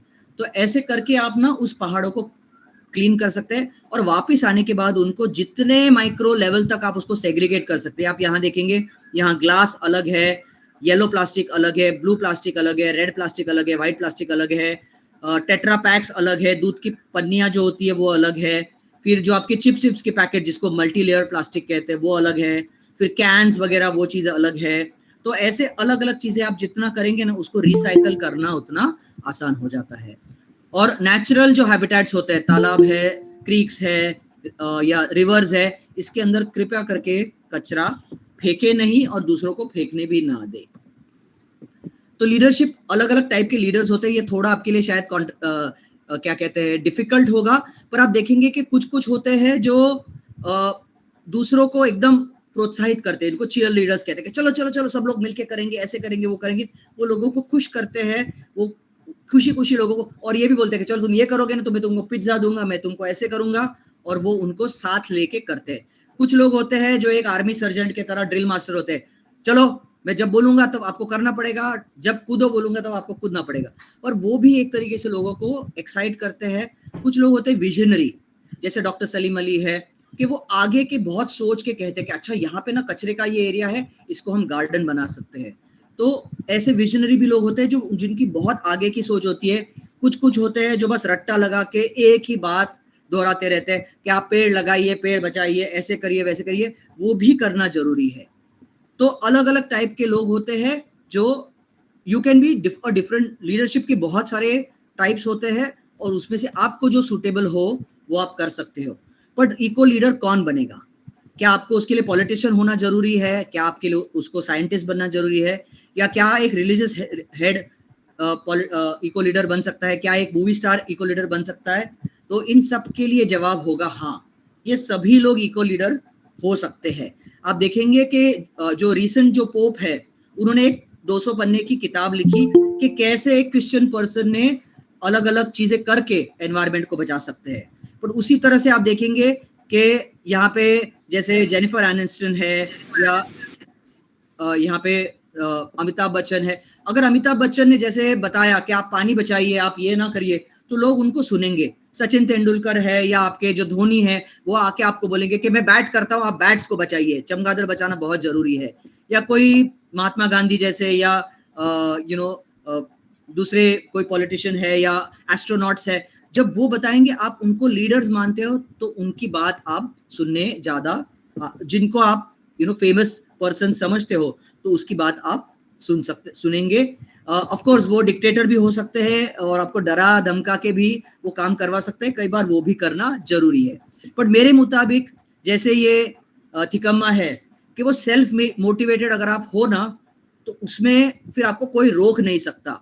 ये 80 साल की लेडी थी जो मार्केट रास्ते के साइड पे बैठ के सब्जी बेचती थी और वो देखती थी कि स्कूल के जाने वाले जो बच्चे हैं वो बिना चप्पल के 4 किलोमीटर चल के जा रहे हैं और रास्ते पे कोई पेड़ नहीं है, तो बच्चों को पैर में चटके गर्मी लग रही है। तो थिकम्मा ने 80 साल की उम्र में पेड़ लगाना, बीज कहीं कहीं से जाके पहले खरीद के लेके आए, गड्ढे किए अपने हाथ से और उन्होंने पेड़ लगाना शुरू किया। इस अकेली लेडी ने 1 मिलियन से ज्यादा पेड़ लगाए हैं, पौधे लगाए हैं। तो अगर इतनी उम्र में उनको लग सकता है कि मैं कुछ कर सकती हूँ और आपको लगता है कि इसकी छाया उनके लिए जरूरी है, उन्होंने जो लगाया था वो किसी और के लिए लगाया था, दूसरे बच्चों के लिए, दूसरे लोगों के लिए। तो यंग पर्सन अगर इस चीज को करना शुरू कर दे तो इससे बहुत आपको ज्यादा खुशी भी मिलेगी और आपके फ्यूचर के लिए ज्यादा हेल्पफुल रहेगा। ऑफ कोर्स आपको सुपर पावर होना, कोई एक्समैन या पावर पफ गर्ल्स या निंजा टर्टल्स वगैरह होने की जरूरत नहीं है। एक छोटे 5-10 साल, 11-15 साल के लड़के लड़कियां भी इसमें शामिल हो सकते हैं। फिर हम कहते हैं कि आपको एटीट्यूडनल जो चेंज है कि पहले आप खुद करिए, आप खुद रिफ्यूज करिए, आप खुद रिड्यूस करिए यूज करना, प्राइवेट ट्रांसपोर्ट, पब्लिक ट्रांसपोर्ट को इंक्रीज करिए, आप अपने मटेरियल्स को रीयूज करिए, चीजों को रिसाइकल करिए। और जो एटीट्यूड होता है ना कि मेरे घर का आसपास का एरिया साफ है, वो कहीं और कचरा होगा तो मुझे नहीं देखना भाई, मेरा उसमें प्रॉब्लम नहीं है, तो ये एटीट्यूड ना रखे। और आप जो आज, जैसे आज आपने कुछ चीजें सीखी, आज अगर आपने कोई चीजें समझी तो इसको आप दूसरे लोगों तक फॉरवर्ड करिए, share it with other people, ताकि उससे चाहे छोटा एक इंस्टाग्राम का पोस्ट ही क्यों ना बनाए, तो आपने जो सीखा है उसको आप आगे जाके कंटिन्यू करिए, स्प्रेड करिए उस मैसेज को। क्लीन अप ड्राइव्स में पार्ट लीजिए, आपके कॉलेजेस में, आपके नेबरहुड में, आपके सोसाइटी में जहां आप रहते हैं, हॉस्टल के एरिया है, वहां पे आप क्लीन अप ड्राइव्स करिए। आपको उसमें से बहुत सारी चीजें सीखने मिलेगी। और आपके आसपास की जो बायोडाइवर्सिटी है उसको डॉक्यूमेंट करिए। आपके यहाँ ऐसे अच्छी अच्छी सुंदर दिखने वाली तितलियां होगी, कोई ऐसे कीड़े हो सकते हैं, कोई ऐसे पौधे हो सकते हैं, या चमगादड़ हो सकता है, पंछी हो सकते हैं, जो भी आपको अच्छा लगता हो वहां का नेचर का पार्ट, उसको आप फोटोग्राफ, आजकल सभी के स्मार्टफोन्स में कैमराज होते हैं, आप वीडियोस निकालते हैं, फोटो निकालते हैं, तो उसको लेके, जैसे आई नेचुरलिस्ट नाम की एक वेबसाइट है, तो उसके आप ऊपर अपलोड कर सकते हैं, जिससे बहुत सारे ज्यादा लोग उसको समझ सकते हैं। और उसमें से कोई बता देगा कि भाई ये बहुत ही कोई रेयर चीज है तो इसको बचाना जरूरी है, या ये बहुत ही इंपॉर्टेंट मेडिसिनल प्लांट है तो उसको आप बचा सकते हैं। और हम कहते हैं, जैसे सचिन जी ने बताया कि मेरा काम, बहुत ज्यादा काम जो है एजुकेशन में है, मैं रिसर्च भी करता हूँ, पर जितना आप रिसर्च करेंगे उतना आपका एजुकेशन अच्छा होगा। तो हम जैसे छोटे छोटे बच्चों से शुरुआत करते हैं, ऑफ कोर्स कॉलेजिएट लेवल तक स्टूडेंट्स तक मैं पढ़ाता हूँ, मैं post graduate and PhD level के भी स्टूडेंट्स को पढ़ाता हूँ, उनको रिसर्च में गाइड करता हूँ। पर मुझे सबसे मजा गांव के लोगों के साथ करने में आता है, क्योंकि उनको खुद को अपनी जमीन और एरियाज के बारे में पता होता है। कई बार मैं उनको सिखाने जाता हूँ और आते हुए मैं कुछ चीजें सीख के आता हूँ। मैं डेफ बच्चों के साथ, जो बच्चे जिनको फिजिकल डिसेबिलिटीज है उनके साथ भी मैं काम करता हूँ। तो साइन लैंग्वेज सीखना, या जो बच्चे देख नहीं पाते तो उनके लिए ब्रेल के मटेरियल्स डेवलप करना, तो ऐसे भी चीजें करना जरूरी है। तो एनवायरनमेंट के ये 3 नेचुरल स्फीयर्स है, सोशल स्फीयर है, ज्योग्राफिक स्फीयर है और बायोलॉजिकल स्फीयर है। अब एक नया स्फीयर उसके ऊपर आया है जिसको कहते हैं टेक्नोलॉजिकल स्फीयर, जिससे सुविधा भी हुई है और तकलीफें भी आई है। तो जैसे सोलर पैनल्स है, ईमेल है, ये सारी सुविधाएं आई है, पर उससे कचरा भी आया है। बहुत ज्यादा टाइम हमारा सोशल मीडिया पे जाता है, एडिक्शंस होते हैं, मेंटल सिकनेस की भी चीजें आई है। तो ऐसी कोई कोई दिक्कतें भी टेक्नोलॉजिकल स्फीयर से आई है। आप आपके हैबिटेट्स को, local habitats restoration, ecological restoration, ये 2024 के वर्ल्ड एनवायरनमेंट डे का थीम है। तो आप कहाँ रिस्टोर करेंगे? तो आप देखेंगे कि ये जो राइट साइड की फोटोज है, ये मुंबई के टेरेसेस के ऊपर, जो ऊपर वाला फोटो है वो एक बिल्डिंग के 17th फ्लोर के ऊपर की बनाई हुई टेरेस है, जहां पे इन्होंने ऐसे पौधे लगा के अच्छा सा एक गार्डन बनाया है। ये जो राइट बॉटम का जो पिक्चर है, वो मुंबई पोर्ट ट्रस्ट नाम की गवर्नमेंट की एक एजेंसी है, उसके 4th फ्लोर के कैफेटेरिया, कैंटीन के बाजू में है। कैंटीन में जो बनने वाला खाना है, उसमें जो वेस्ट आता है, उस वेस्ट को इस्तेमाल करके यहाँ पे आप देखेंगे केले उगाए जा रहे हैं, पपीते उगाए जा रहे हैं, फिर लेमन ग्रास है, शुगर केन है, हल्दी है, तुलसी है, बहुत सारी चीजें, 175 से ज्यादा पौधों की वैरायटीज यहाँ लगाई जा रही है। तो ये सारे टेरेस के ऊपर है और इससे बिल्डिंग के अंदर कोई लीकेज या कोई तकलीफ हो नहीं रही है। लेफ्ट साइड पे जो पिक्चर है, ये मेरे फ्रेंड के 6th फ्लोर का की बालकनी विंडो है, जहां पे उसने एक बटरफ्लाई गार्डन बनाया। उसने 4-6 पौधे लेके आई। ये सफेद लाल वाला कैलेंचो का पेड़ है, ये कड़ी पत्ते का पेड़ है, या इक्सोरा का पौधा है। तो ऐसे 2-4 उसने पौधे लेके आके उसके विंडो में रखे, और कुछ महीनों के अंदर वहां पे बटरफ्लाईज आके अंडे डालने लग गए, या कुछ शहद पीने के लिए आने लग गए। तो ऐसे आप बटरफ्लाई गार्डन्स वगैरह आपके विंडो में भी बना सकते हैं। हमारा काम काफी डॉक्यूमेंटेशन में रहा है। हम बायोडाइवर्सिटी को, चाहे एंट्स हो, चाहे बटरफ्लाईज हो, मॉथ्स हो, फिशेस हो, मशरूम्स हो, ये हम बहुत सारा डॉक्यूमेंट करते हैं। आप भी अगर डॉक्यूमेंट करेंगे तो आप उसको बचाने में काम में इस्तेमाल कर सकते हैं। फिर हम लोगों को लेके जाके एक्चुअल एक्शन में हम इन्वॉल्व होते हैं, जैसे चाहे सांप रेस्क्यू करने में हम इन्वॉल्व होते हैं, या ये जहाँ पे जंगल के अंदर पानी बचाने के लिए छोटी सी चेक डैम बनाई जा रही है, तो कॉलेज के एनएसएस और एनसीसी के स्टूडेंट्स हैं, हम उनको लेके जाते हैं वहाँ पे कि ये डैम बनाने के लिए। बर्ड वॉचिंग करने के लिए हम लोगों को प्रोत्साहित करते हैं। वो अच्छा हॉबी भी है और आपको बहुत सारे बर्ड्स की और बायोडाइवर्सिटी की जानकारी मिलती है। उसी तरह खिड़कियों में आप चाहे तो बर्ड नेस्ट बॉक्स है, बर्ड फीडर्स है, लगा सकते हैं। टेरेस गार्डन्स बना सकते हैं, विंडो गार्डन्स। हमारी सबके टेरेसेस खाली पड़ी है जहाँ पे हम कुछ कुछ सब्जी के पौधे ग्रो कर सकते हैं। और हमारे घर के अंदर आने वाला जो कचरा है, केले के छिलके है या टमाटर के छिलके है, आलू के छिलके, वो सारी चीजों का हम कंपोस्ट बना के वहां पे हम सब्जियां उगा सकते हैं। मैंने करीब 30 साल पहले स्प्राउट्स को स्टार्ट किया और तब से अब तक मैं अलग अलग यंग यूथ को ट्रेन करता हूँ। हमारे पास 1 साल का इंटर्नशिप है जिसको इको लीडरशिप इंटर्नशिप कहते हैं, और ये मेरे 25-30 बच्चे हैं जिनको मैंने ट्रेन किया है, और ये अब अपने अपने फील्ड में अलग अलग संस्थाओं में जाके बहुत ही लीडिंग रोल प्ले कर रहे हैं। जैसे यहाँ पे साहस बर्वे है, ये कॉर्नेल में एसोसिएट प्रोफेसर है, इसने बहुत सारे अच्छे अच्छे पेपर्स पब्लिश किए हैं। अपर्णा लाजमी है, ये PhD हो चुकी है और ये भी रिसर्च करी एलिफेंट्स के ऊपर। सलोनी भाटिया सोशल साइंटिस्ट है, ये भी NCF संस्था में PhD करके खुद का काम कर रही है। निखिल ने मास्टर्स करके PhD कर रहा है और वो एक कॉलेज में एसोसिएट प्रोफेसर है। अमृता जो है अभी रिसेंट इंटर्न्स में से है और उसने मास्टर्स करके अब वो NCF नाम की बर्ड्स के ऊपर काम करने वाली संस्था है, उसमें काम कर रही है। यहाँ पे यज्ञेश है, उसको फोटोग्राफी का शौक था तो उसने खुद की फोटोग्राफी की ऑर्गेनाइजेशन स्टार्ट कर दी। सुजाता करके जो थी, उसने she had done her interior decoration, उसने हमारे पास इंटर्नशिप स्टार्ट की, उसके बाद उसने खुद जाके उसका आर्ट वर्क का और इंटीरियर डेकोरेशन का बिजनेस कंटिन्यू किया, पर जिसमें नेचुरल डिजाइन की वो अलग अलग चीजें करती है। तो ऐसे अलग अलग लोग हैं जो अपने अपने फील्ड्स में जाके काफी आगे काम कर रहे हैं, लीडिंग रोल ले रहे हैं। पर हमारा जो पूरा एम्फेसिस रहता है कि आप एक्शन पे काम लीजिए। एक्शन अलग अलग चीज के होते हैं, कई बार एक्टिविज्म भी करना पड़ता है जाके आपको। Please request you to mute yourself please, thank you. So ये हमारा सेव आरे मूवमेंट था कि जहाँ पे आरे करके एक मुंबई के अंदर जंगल है, जहाँ पे उस जंगल के अंदर मेट्रो यार्ड बनने के लिए प्लान था। तो हमने बहुत सारे हमारे वॉलंटियर्स है, कॉलेज के स्टूडेंट्स है, फ्रेंड्स के बच्चे हैं, अलग अलग जगहों पे आप देखेंगे। यहाँ पे शिवाजी पार्क एक बहुत ही पॉपुलर एरिया है जहाँ पे पॉलिटिशियंस और सारे लोग आते हैं।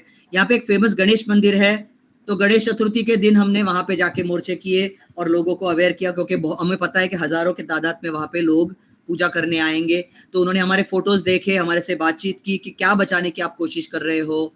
उसी तरह से जहाँ पे यार्ड आने वाला है वहाँ पे भी हमने कैंपेन्स किए। एक मजे की बात बताना चाहूंगा कि ये जो बीच में ब्लैक कलर का टी-शर्ट पहना हुआ जो लड़का बैठा है, तो उसकी शादी थी और संडेज को हमारे रैलीज होते थे, तो उसकी शादी भी संडे को थी। तो उसने और उसकी बीवी ने उसके शादी के अंदर सेव आरे का पोस्टर लगा के हर शादी के फोटो में जितने उसके मेहमान आए थे, उसने उस दिन भी उसकी कैंपेन जो रैली थी, उसने कहा कि आज का मेरा रैली मेरे शादी के अंदर होगा, और सारे जितने फैमिली मेंबर्स आए थे तो उसने बोला कि आज भी मैंने रैली तो मिस नहीं की है क्योंकि मेरे हर शादी के फोटो में सेव आरे का मैसेज जाएगा। तो जिस इंसान को एक बार ठान ली कि हमको किसी चीज को बचाना है या किसी जो चीज पर्यावरण के लिए अच्छी नहीं है, तो वो उनकी शादी भी बीच में आती नहीं है, उसको भी वो एक मौका समझते हैं कि देखो मेरी शादी में 300-500 लोग आने वाले हैं, तो मैं उनको भी मेरे कैंपेन में इन्वॉल्व कर लूंगा। उसी तरह से हम ट्रेनिंग करते हैं डॉक्यूमेंटेशन करने के लिए। ये मध्य प्रदेश के फॉरेस्ट गार्ड्स है जिनको हमने अलग अलग चीज़ों की गाइडेंस दी है। दूसरी एक हमारा कैंपेन है जिसको हम कहते हैं सेलिब्रेट रिस्पॉन्सिबली, जिसमें हमारी सबसे फेमस कैंपेन थी God save the ocean. Maharashtra में गणपति का जो फेस्टिवल है बहुत ज़्यादा मनाया जाता है, पर लोग 10 फुट 15 फुट 20 फुट के प्लास्टर ऑफ पेरिस की गणपति के आइडल्स बनाते हैं और वो पूजा होने के बाद उसको समुद्र में जाके विसर्जित करते हैं, जिससे समुद्र में पोल्यूशन होता है। तो हमने एक छोटी 8-9 इंच साइज की आइडल मिट्टी की बनाई, जिसको नेचुरल कलर्स है, हल्दी है, कुमकुम है, मुल्तानी मिट्टी है, इससे पेंट करके लोगों को हमने प्रोवाइड किया, और जिसकी वजह से, और जो बकेट के अंदर आप घर के अंदर ही इसको विसर्जन कर सकते हैं, जिससे समुद्र का प्रदूषण नहीं होगा। और ये बहुत कैंपेन सक्सेसफुल रहा, इसको अवार्ड्स भी मिले बहुत सारे किस्म के, और यंग लोग हमारे साथ बीच क्लीन अप करने भी इन्वॉल्व होते थे, स्कूल के बच्चे, कॉलेज के बच्चे, पर उन्होंने फिर खुद भी आइडल्स लेना शुरू किया है। उसी तरह से हम दूसरा एक एनवायरमेंट फेस्टिवल कंडक्ट करते हैं जिसका नाम है अर्थ मेला, जिसमें हम फिल्म्स दिखाते हैं, एडवेंचर स्पोर्ट्स की एक्टिविटीज करते हैं, बहुत सारे अलग अलग किस्म के वर्कशॉप्स करते हैं, और जो यूनाइटेड नेशंस के थीम्स होते हैं उसको हम फॉलो करते हैं। तो उस साल 2018 का जो थीम था वो ओशन थीम था, समुद्र के जीव जंतुओं का था। तो आप देखेंगे कि कछुए के बॉडी के अंदर हमने अलग अलग हमारे फेस्टिवल्स, वर्कशॉप्स वगैरह की जानकारी दी है। अब थोड़ी एक्शंस, क्लाइमेट एक्शंस क्या करेंगे इंडिविजुअल लेवल पे, उस पे आएंगे कि आप अगर टिश्यू पेपर, टॉयलेट पेपर इस्तेमाल करते हैं तो लकड़ी से आने वाला toilet paper 1 kg toilet paper बनाने के लिए 32 kg ऑफ वुड लगता है, तो आप वो ना करके रिसाइकल्ड पेपर इस्तेमाल कर सकते हैं, रिसाइकल्ड ब्राउन जिसको टॉयलेट पेपर या कहते हैं, उसको इस्तेमाल कर सकते हैं।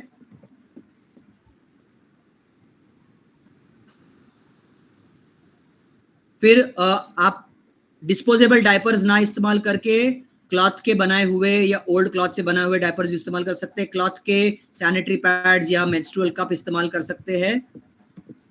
उसी तरह से आप अपने सोसाइटीज में, स्कूल्स कॉलेजेस में, अभी स्कूल कॉलेजेस में ये कंपलसरी हो रहा है यूजीसी के अंडर, नैक के अंडर, के कलर कोडेड बिन्स जहाँ पे प्लास्टिक, ग्लास, पेपर वेस्ट, ऐसे ई वेस्ट वगैरह अलग अलग करना पड़ता है। ये राइट साइड पे देखेंगे हमारी स्प्राउट्स की ये कंपोस्टेबल बिन है, जिसमें हम लोगों को घर में कैसे कंपोस्ट करें उसको सिखाते हैं। ग्रीन वॉल्स बना सकते हैं आप ऐसे प्लास्टिक बॉटल्स इस्तेमाल करके, हैंगिंग गार्डन्स बना सकते हैं। और आप आपके टेरेसेस में, घर में कहीं भी छोटी जगह होगी तो ऐसे ट्रेज लेके वहां पे कड़ी पत्ता है या मेथी है, जो आप चीजें छोटी, जिसको माइक्रो ग्रीन्स कहते हैं, तो इसको आप उगा सकते हैं।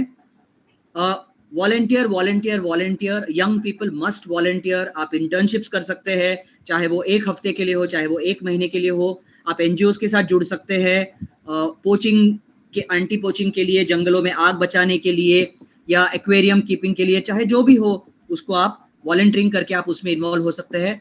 दूसरी बात, जो भी लोकल और सीजनल फूड होगा, फरवरी में आम खाना हम कहते हैं कि बहुत ही खराब चीज है, क्योंकि आम का सीजन मई के बाद होता है, पर लोग पोर्चुगल से यहाँ वहां से दूर दूर से लाके कॉफी या मैंगोज वगैरह ये लेते हैं, तो जिसका कार्बन फुटप्रिंट बहुत ज्यादा होता है।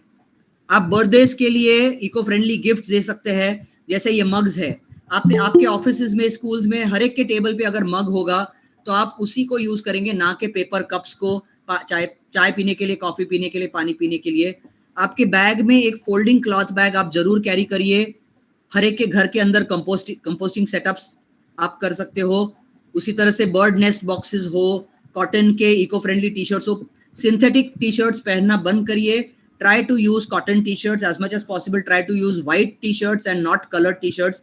Colored t-shirts को कलर करने के लिए एक टी-शर्ट को 3000 से 5000 लीटर पानी लगता है, तो white t-shirts are much more eco-friendly than colored t-shirts. Organic floor cleaners मिलते हैं जिसमें फिनाइल जैसे खतरनाक केमिकल्स नहीं होते, तो उसको इस्तेमाल करने की कोशिश करिए। और जैसे ये नेस्ट बॉक्स है या इको गणेशाज है, इको दुर्गाज है, आप उसको इस्तेमाल कर सकते हैं। बायो कटलरी जिसको कहते हैं, ये बाम्बू की या लकड़ी की बनाई हुई फॉक्स, नाइफ, स्पून्स, स्ट्रॉज, ये इस्तेमाल कर सकते हैं। या तो स्टील का आप कैरी करिए, मेरे बैग में स्टील की पूरी कटलरी होती है, सिर्फ मैं फ्लाइट में जब जाता हूँ इसको मैं चेक्ड इन लगेज में डाल देता हूँ। Non disposable glass, non disposable bottle, non disposable plates इस्तेमाल कर सकते हैं, या स्टील के डब्बे इस्तेमाल कर सकते हैं। कई बार ना पुरानी चीजें अच्छी भी होती है, ये कैसरोल्स है जिसमें चीजें गर्म रहती है। आजकल कार्डबोर्ड के बॉक्सेस आ गए हैं। इंडोनेशिया में आजकल केले के पत्तों के या सुपारी के पत्तों के भी बॉक्सेस आने लग गए, मोमोज के लिए या इडली वगैरह लेके जाने के लिए। तो ऐसी चीजों के लिए आप ये रिसाइक्लेबल कार्डबोर्ड बॉक्सेस भी यूज कर सकते हैं। आप देखेंगे आजकल अमेजोन के भी जो कंटेनर्स है, पहले बहुत प्लास्टिक इस्तेमाल होता था, अब अमेजोन ने भी पेपर और कार्डबोर्ड को इस्तेमाल करना शुरू किया है। और जितना हो सके क्लॉथ बैग का इस्तेमाल करें, पेपर बैग भी आप अगर कम कर सकते हैं तो अच्छी बात है। और नए नए गिफ्ट्स आने लग गए हैं आजकल। ये देखिए, ये इसको कहते हैं honey bee box, honey bee क्या कहते हैं, होम। तो इसमें छोटे छोटे बैम्बू के होल्स होते हैं कि जिसके अंदर आके वाइल्ड हनी बीज रह सकती है। और उसी तरह से ये बैम्बू प्लांटर्स भी होते हैं कि जिसके अंदर आप चीजें भी रख सकते हैं और ऊपर उसके प्लांट भी होता है। आजकल पेंसिल्स मिलती है जिसके अंदर सीड्स होती है कि आपकी पेंसिल खत्म हो गई तो उसका जो लास्ट वाला पार्ट है उसको आप सो कर दो और उसमें से प्लांट्स आ जाएंगे। तो ऐसे बहुत सारे इको फ्रेंडली परफ्यूम्स के, इको फ्रेंडली टूथब्रशेस के, इको फ्रेंडली क्या कहते हैं कॉस्मेटिक्स के गिफ्ट्स आने लग गए हैं। आपका न्यूज़पेपर या कोई भी सिंपल क्लॉथ को आप रैपिंग पेपर इस्तेमाल कर सकते हैं। कॉटन के स्ट्रिंग से या जूट के स्ट्रिंग से आप उसको पैक कर सकते हैं। आप प्लांट्स को गिफ्ट कर सकते हैं, आप बर्ड फीडर्स को गिफ्ट कर सकते हैं, स्टील बॉटल्स को गिफ्ट कर सकते हैं, टपरवेयर के डब्बों को गिफ्ट कर सकते हैं। तो ऐसे अलग अलग आप नए नए सोच के गिफ्ट्स कर सकते हैं। लास्ट फ्यू स्लाइड्स, टूरिज्म में आप जब जाते हैं तो लग्जरी टूरिज्म ना करें। राइट साइड के जो स्लाइड्स है ये लग्जरी टूरिज्म है, इसको ग्लैम्पिंग कहते हैं, ग्लैमर कैंपिंग, जिसमें 2 या 3 लोग इतने बड़े एरिया में रहते हैं, आप देख रहे हैं, आप जंगल में गए हो और वहां पे 58 इंच का स्क्रीन लगा टीवी है। अब जंगल में जब जाते हो तो आप नेचर की आवाज सुनिए, बर्ड्स की आवाज सुनिए, ना कि ऐसे स्विमिंग पूल्स और जहाँ पे लोगों को पानी भी मिल नहीं रहा है वहां पे ऐसे एक्सपेंसिव स्विमिंग पूल्स वगैरह आप बनाएंगे तो वहां की कम्युनिटी को काफी दिक्कत होती है, उनको पानी की बहुत मुश्किल होती है। अब ये देखेंगे ये थोड़े ज्यादा उससे बेटर है, क्योंकि ये एक कॉमन जो वाटर बॉडी है ये सभी घरों को टच हो रहा है। नीचे का भी आप देखेंगे, ये नीचे वाला जो है वो एक फैमिली के लिए इतना बड़ा स्विमिंग पूल है। लेफ्ट वाला देखेंगे तो उसमें मल्टीपल, ग्राउंड पे 2 हाउस बंगलोज है, ऊपर पे 2 बंगलोज है जो कनेक्टेड है। तो जितना आप शेयर्ड रिसोर्सेज रखेंगे उतना एनवायरनमेंट के लिए अच्छा है। Try to use engage in eco friendly activities. Cycling, मैंने गोवा से बॉम्बे साइकिलिंग किया है 600 किलोमीटर 8 दिन के अंदर। बहुत आसानी से आप साइकिलिंग ट्रिप्स कर सकते हो, कयाकिंग कर सकते हो, पैराग्लाइडिंग कर सकते हो या बीच वॉक्स कर सकते हो। मैंने मनाली से लेके लेह तक चल के गया हूँ इन ओवर 65 डेज। ऑफकोर्स हम लोग एक वाइल्ड लाइफ सर्वे कर रहे थे। तो आपकी बॉडी में काफी ताकत है, आप आसानी से बड़े बड़े पहाड़ चढ़ के जा सकते हो। हमने वर्ल्ड रिकॉर्ड किया था कांचनजंगा में, मेरे दोस्त का बेटा 2 साल 7 महीने का था, वो 14,000 फीट तक हमारे साथ ट्रैक करके आया था। तो छोटे बच्चे बहुत, जितने जल्दी आप शुरू करें उतने जल्दी वो अडॉप्ट होते हैं।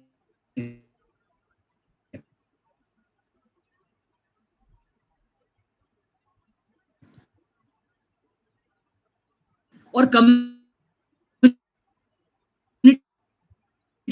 के साथ का घर है,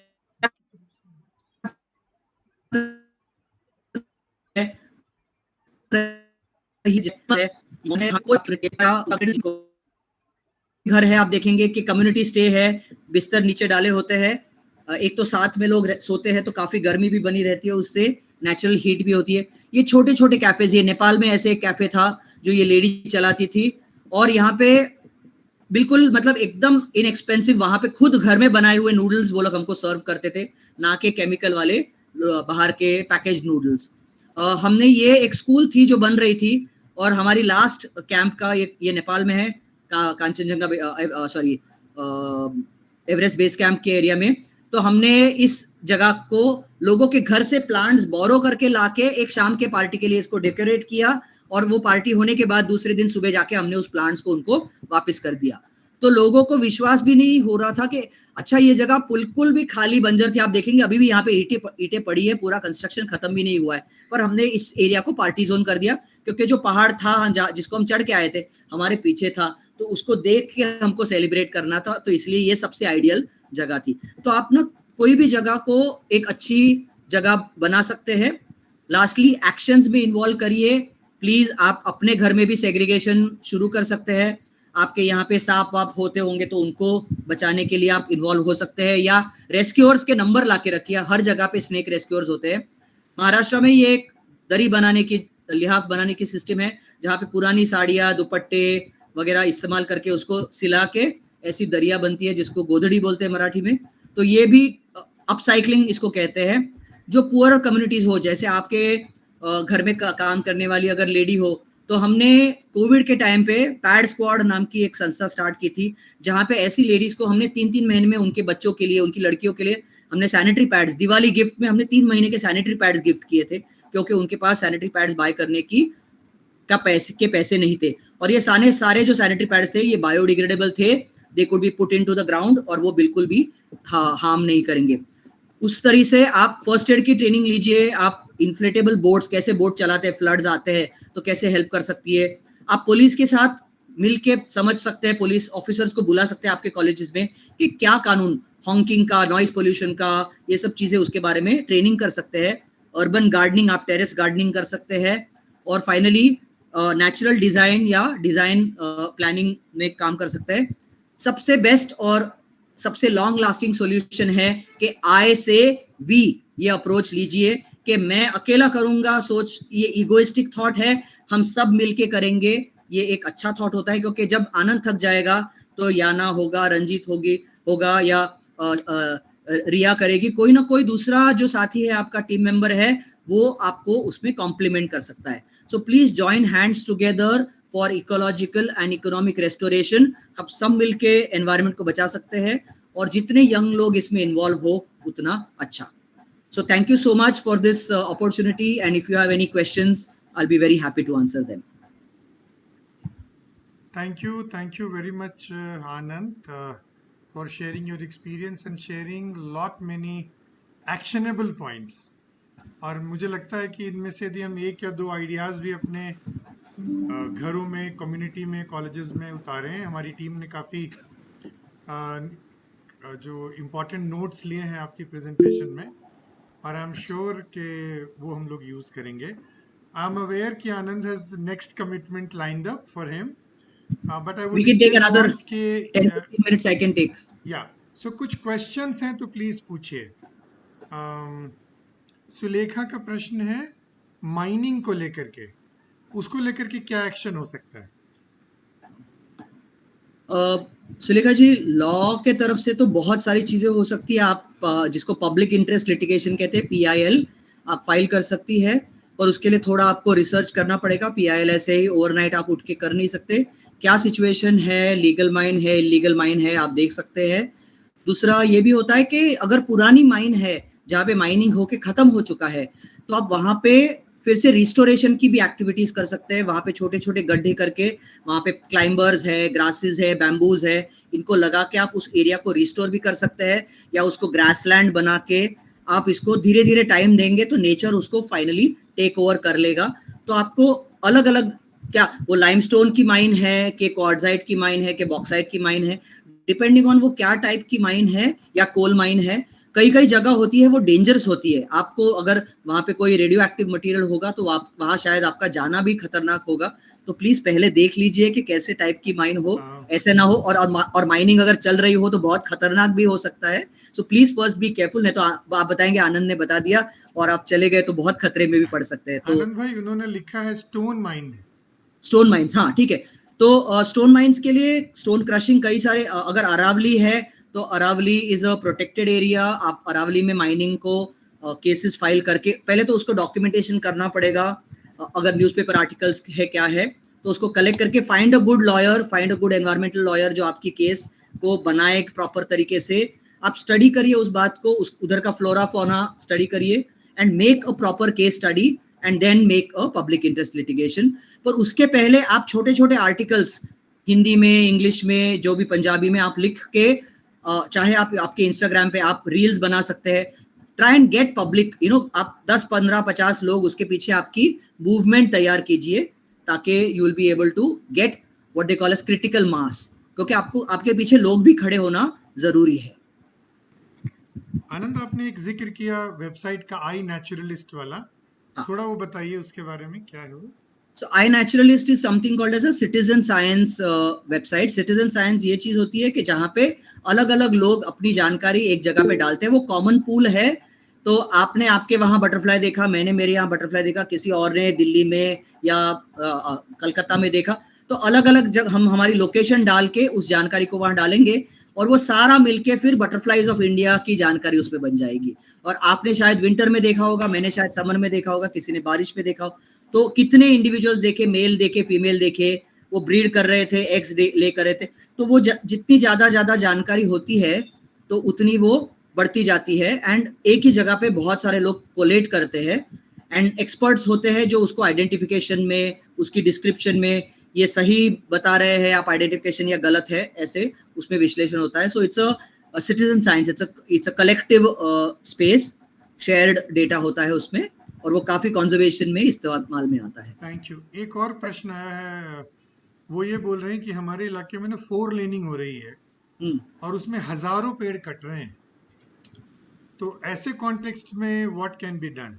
तो पहले तो आपको ना आपके जो कलेक्टर है या RTO जो कमिश्नर है, उनसे थोड़ी दोस्ती, एक तो ना कोई जो बहुत मीठा, बहुत प्यार से बात करने वाले लोग हो ना, ऐसे ढूंढ के निकालिए। मेरे जैसा गुस्से वाला या बहुत ही जोरदार बोलने वाला इंसान शायद कई बार काम नहीं करता। You need sweet speaking people, जो पॉलिटिशियन होते हैं कई बार, कि उनको ना मक्खन में चीजें या शहद में घोल के बोलने वाली चीजें होती है। So find a good spokes person, as they say, and make your case, try and go and talk. Sometimes ना सिटीजन इन्वॉल्व नहीं हो, यही डेमोक्रेटिक प्रोसेस है कि आप आइडिया सोचिए, कि आप कहिए कि देखिए 2 लेन्स यहाँ बनाइए और 2 लेन्स उस ट्री के उस पार बनाइए, ना कि पहले पेड़ काट के फिर दोनों तरफ से आप रास्ता बनाइए. तो ये भी होना पॉसिबल हो सकता है. नहीं तो पहले आप पेड़ काट रहे हैं और फिर आप फिर से उस रास्ते के बगल में पेड़ लगाने की कोशिश कर रहे हैं. So it sometimes innovative solutions. Try and get an architecture college, try and get a urban planning person जो आपको अच्छे आइडियाज दे सकेंगे कि ये हो सकता है कि नहीं. और मैं कहता हूं ना कि आप देखो, आपको 200 हार गए पर आपने 50 बचा लिए अगर पेड़ ना, तो कई बार वो भी जीत ही होती है. ट्राई एंड मतलब कई बार थोड़ी बहुत नेगोशिएशन करनी पड़ती है, या आप उनसे इंसिस्ट करिए कि उन पेड़ों को आप थोड़ा अंदर के तरफ से रीप्लांट करिए, right. But do involve, engage in these activities. बहुत सारे जगहों में, शहरों में, बड़े शहरों में ये ट्री कटिंग का बहुत ज्यादा दिख रहा है. हमको बहुत उससे तकलीफ हो रही है. But just yesterday, day before yesterday, deputy commissioner of Mumbai ने सामने से हमको बुलाया और बताया कि आप एनवायरनमेंट के लिए आइडियाज बताइए. तो ये हमने एक पॉजिटिव अप्रोच रखा है, इसीलिए ऐसे हमको इन्विटेशंस भी आने लग गए हैं. अभी आजकल गवर्नमेंट ऑफिसर्स भी कई बार प्रोएक्टिव होने लग गए हैं. वाणीश्री ने हैंड रेज किया है. Vanishree ji, you need to ask anything, you want to ask? First of all, good evening, sir. It is really amazing. Actually, sir has given me one technique. How to speak with the rulers, how they do and how they can change and how they can modify their plans. Even sometimes I think that engineering students and that contractors, we need to educate them too. Because if we say, like जाके हम बताएंगे, sir आप यहाँ से बनाएंगे, तो वो लोग तुरंत बोलेगा कि नहीं, यहाँ पर लाइट का होल जाएगा, फिर उसका तार कटेंगे, कुछ ना कुछ one or another way they keep on saying. पहले इन लोगों को अगर एजुकेट करके जो ये लोग डिजाइनिंग करते हैं उसको रीडिजाइनिंग में लगाएंगे तो हम लोग बहुत सारा चीज सेव कर सकते हैं. एज पर माई कंसर्न, मैं अभी सतारा में पिछले 10 साल से रह रही हूँ. 2013 में मैंने जैसे कास्ट प्लेटो जो बहुत फेमस है, बिल्कुल, वो देखा था. तो अभी मैं जो देख रही हूँ तो ये बहुत बदलाव हुआ है. और बारिश तो मार्च में शुरू होने वाला बारिश जून में भी हो नहीं रहा है. This is a concern because यहाँ पे देखते हैं बड़े बड़े पेड़ जो सालों साल है, हमको लगाना बहुत आसान है, अभी लगा देंगे फिर उसको देखा. अभी बहुत सारा चीज चल रहा है यहाँ पर, लोकमत के साथ मिलके हम लोग कोई चीज कर रहे हैं यहाँ पर, छोटे मोटे काम. बट पेड़ बढ़ने में वक्त लगता है सर, मिट्टी झड़ती है. तो ये सब चीज हमको अभी जैसे यंग माइंड्स को हम बूस्ट कर रहे हैं, छोटे छोटे बच्चों को, हम लोग स्कूल के बच्चों को. बिकॉज यहाँ पे एक छोटा सा ड्राइव चला था, me myself my left and right. तो इसमें बैग्स जो है, जैसे हम लोग दूध का मिल्क बैग है, तो ऐसे से छोटे छोटे मोटे मोटे प्रोडक्ट से हम लोग प्रोजेक्ट से हम लोग काम करते हैं. बट जो पॉलिसी मेकर्स है, इन लोगों को कन्विंस करने के लिए जो सर ने टेक्निक दिया, आई am really thankful for that. Thank you so much sir. Vanashri, I'd like to respond to one point. Yes, sir. They are not our rulers, they are governing us.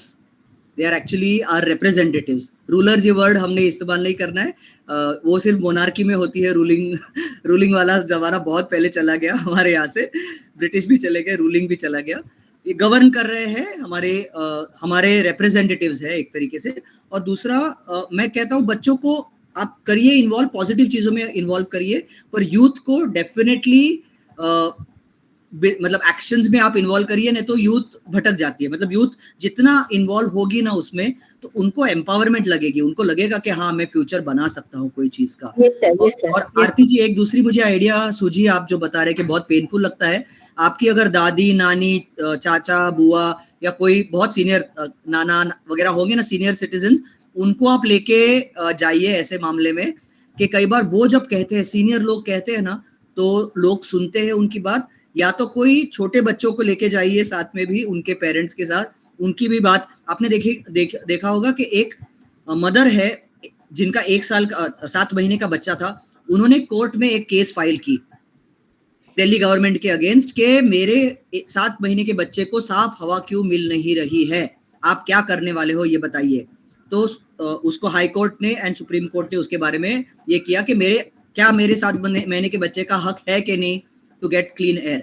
So when such concerns are brought up, they are taken up more seriously. So similarly, if parents, people with young people or people with senior generation involve हो जाती है, senior generation के पास बहुत time होता है, वो उसमें अगर पीछे लग गए ना तो वो छोड़ेंगे नहीं इस चीज को चेंज करने में. और कई बार वो रिटायर्ड आर्मी ऑफिसर्स होते हैं, वो रिटायर्ड गवर्नमेंट सिविल सर्वेंट्स होते हैं, तो उनको सिस्टम अच्छी पता भी होती है, तो वो अच्छी तरीके से उसको ड्राफ्ट करने में, चीजें करने में, और वो पीछे लगे रहते हैं. हम लोग बाकी लाइफ की चीजों में बिजी रहते हैं, पर सीनियर सिटीजन काफी अच्छी तरह से उसका कंटिन्यूटी रख सकते हैं उस चीज को.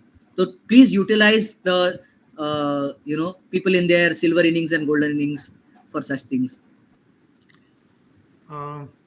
Thank you. I am sure कि आपके बहुत सारे आइडियाज़ आपको मिले होंगे, एक्शनेबल पॉइंट्स मिले होंगे, और हमारी टीम ने आपको एक फीडबैक फॉर्म भी शेयर किया है. मुझे बहुत अच्छा लगेगा कि आप में से कुछ लोगों ने यदि कोई आइडिया यूज़ किया है, वो यदि हमें इंटीमेट करें, मैं फिर आनंद को इंटीमेट करूँगा, क्योंकि फिर उसमें लगता है कि it was an hour worth spent. तो वो हमारे लिए भी एक मोटिवेशनल स्टफ होता है. एक कमेंट मैं देख पा रहा हूँ यदि, तो लोग कर रहे हैं अभी, बहुत सारे कॉन्ग्रेचुलेटरी मैसेजेस हैं आनंद आपके लिए, और आई एम श्योर कि आपके जो आइडियाज़ हैं हम लोगों के लिए बहुत यूजफुल रहेगा. I think we have 1 more minute.